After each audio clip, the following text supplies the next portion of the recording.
J'avais quitté la famille à regret. Le temps de l'innocence et de l'insouciance était terminé. J'avais reçu mon engagement au 1er régiment de cuirassiers à Arras, commandé par le général Raymond Le Forestier de Vendeuvre.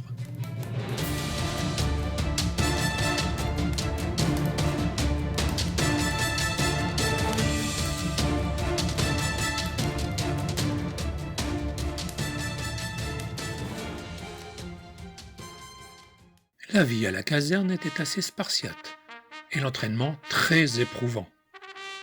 Il n'était pas facile de manier les armes sur nos montures, avec un casque et une cuirasse de 8 kilos, et il fallait sans cesse recommencer pour que les mouvements qui nous étaient commandés soient parfaits. Il fallait aussi s'occuper des armes et des chevaux, et bien d'autres tâches encore.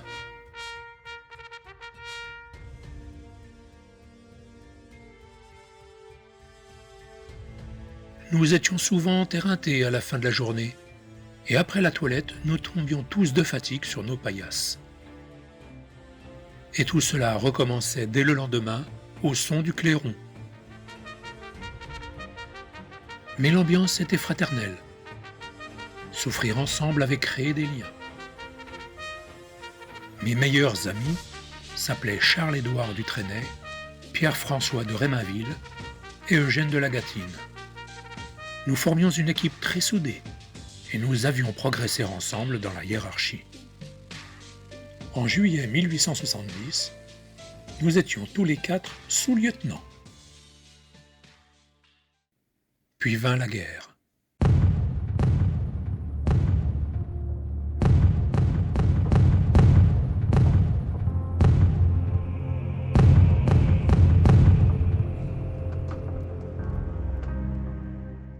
Le 1er août, le régiment, affecté à la division de réserve de cavalerie du général de Bonnemain, s'était rassemblé à Lunéville, ma terre natale. Je n'avais pas eu le temps de voir les miens car la guerre, si proche, nous appelait. Nous devions rejoindre le front d'urgence et le 6 août, la brigade constituée des 4 premiers régiments de cuirassiers était positionnée près du village de Frochevillers. Le terrain était constitué de houblonnières et de vignes, difficile pour une action de cavalerie. À 15 heures, le général Bonnemain nous informait que le maréchal MacMahon ordonnait de charger pour soulager la droite de l'armée qui avait subi de lourdes pertes face à l'ennemi. Il nous dit « Camarades, on a besoin de nous. Nous allons charger l'ennemi. Montrons qui nous sommes et ce que nous savons faire. Vive la France !» J'étais dans le 2e escadron du capitaine François-Ignace Haas, et en tête de nos cavaliers, la charge sur le village d'Elsace-Hausen fut lancée.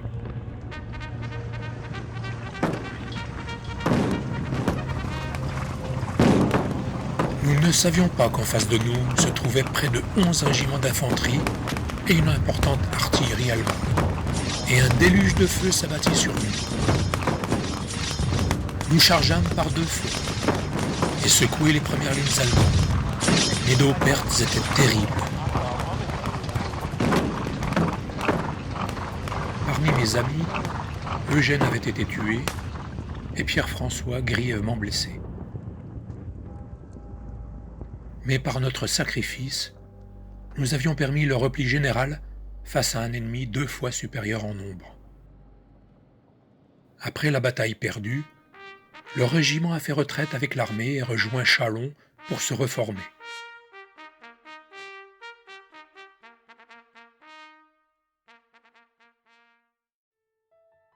Survivants des charges de Reichshoffen, nous étions fêtés comme des héros, et l'empereur lui-même nous remit la Légion d'honneur. Charles-Édouard et moi avions été élevés au grade de lieutenant. Mais les nouvelles du front n'étaient pas bonnes. Le 25 août, nous étions partis avec l'armée de Châlons pour secourir l'armée de Bazaine, assiégée à Metz. Mais le 1er septembre, c'était à notre tour d'être encerclés à Sedan. En fin de journée, alors que la bataille est perdue, nos 150 cuirassiers sous les ordres de Haas décident d'une dernière charge pour tenter de briser l'encerclement. Et nous fûmes décimés à Floing. Charles-Édouard fut tué As était blessé d'une balle à l'épaule et moi une dans la jambe.